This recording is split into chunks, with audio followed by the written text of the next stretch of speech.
তো সেই চাপ মেনে আপনাকে অবশ্যই ভীত হইতেই হবে।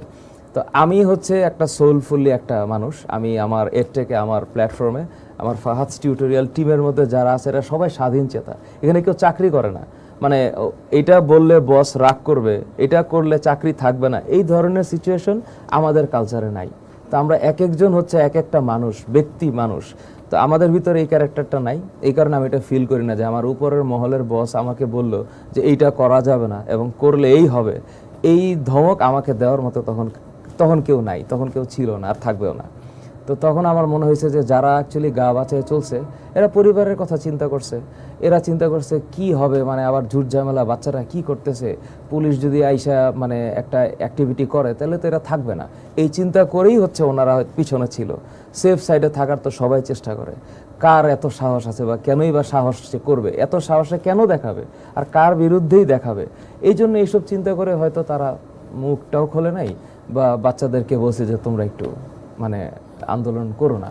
এদিকে একটু পেছনের দিকে যদি যাই ফাহাদ ভাই, সেটা হলো যে অনেকেই বলছেন যে কোটা সংস্কারের এই আন্দোলনের কথাটা হুট করে মাথায় কোথা থেকে আসলো, বা এই যে আন্দোলনটা শুরু হলো, এটা শুরু হওয়ার মূল কারণ কি মনে হয় আপনার? আসলে অত ভিতরে তো আমি জানি না, আসলে ভিতরের গেম আরো অনেক আছে। এই আন্দোলন আজকে নেই, আন্দোলন ওর আগে থেকেই চলতেছিল। তখনকার সময় হয়তো গভর্নমেন্টের কিছু অ্যাক্টিভিটি ছিল, কোর্টেরও কিছু অ্যাক্টিভিটি ছিল। এই আন্দোলনটা কি কারণে শুরু হয়েছে ওই ব্যাকগ্রাউন্ড আমার অজানা। আমি দেখছি যে আমার স্টুডেন্টের উপরে পুলিশ গুলি চালাচ্ছে, এইটা তো হইতে পারে না। তো এখন স্টুডেন্টও দেখতেছি পুলিশকে মারতেছে, তো ওই যে পুলিশকে মারতেছে ওই পুলিশ তো আমার ছাত্রের বাবা, ওই পুলিশ তো আমার ভাই। তো এখন কি সিচুয়েশন হইল, আমার ছাত্রের বাবা সে আরেক ছাত্রকে গুলি করতেছে, আমার বড় ভাই, আমার তো পুলিশের ফ্রেন্ডস, আমার ফ্রেন্ড পুলিশ আছে অন্তত 50 জন, কিন্তু এখন আমার ঘরের মানুষের মধ্যে ঝগড়া হয় না।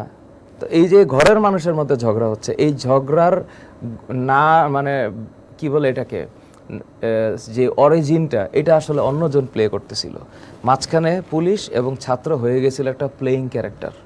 কিন্তু এই গেমটাকে চাইলে অনেক আগেই সলভ করা যাইতো, কিন্তু সলভ কেন করতে পারে নাই, ওই ভিত্তিটাই দাঁড়িয়ে ছিল একটা ভুল ভিত্তির উপরে। এই কারণে ভুল ভিত্তির উপরে দাঁড়ায় থাকে একটা সিস্টেম কখন আরেকটা সিস্টেমকে সঠিক রাস্তায় আনতে পারে না। এই কারণে ফলশ্রুতিতে আজকে ওনারা নাই দেশে। তো আমার কাছে ওই মানে সূচনাটা ক্লিয়ার না, এবং ওই বিসিএস এর সাথে এই চাকরির সাথে আমার কোনো সম্পর্ক নাই। তো না আমি বিসিএস দিব, না আমি বিসিএস এর স্টুডেন্ট পড়াই, আমার তো ওই বিসিএস এর স্টুডেন্ট বা ওই সরকারি চাকরির কোনো কিছুর সাথে আমার কোনো সম্পর্ক নাই।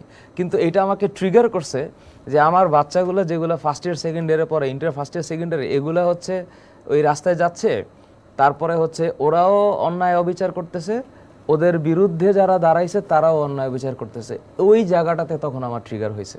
সো আমি কখনো অরিজিনটা নিয়ে চিন্তা করিনি, আমি রেজাল্ট নিয়ে চিন্তা করতেছি যে এইটার রেজাল্টটা ঠিক হবে না, আর অরিজিন ঠিক করার সামর্থ্য বা অবস্থানটা আমার ছিল না। এটা গভর্নমেন্টের ওই মুভমেন্টে যারা ছিল এরা যদি চাইতো ঠিক করতে এরা পারতো, কিন্তু কোনো একটা কারণে সবাই শুধু তার উপরের চাপে কাজ করছে। যে কোনো একটা ব্যক্তিকে জিজ্ঞেস করা যদি হয়, একজন মন্ত্রীকে যদি বলা হয়তো সেও বলবে যে তার উপরের একটা চাপ আছে, এই উপরটা যে কত উপর, এই উপরের কোনো দিক নির্দেশনা তখন ছিল না। তো এই কারণে সবাই ওই যে চাকরির কারণে কাজ করছে। যে আমরা টিভিতে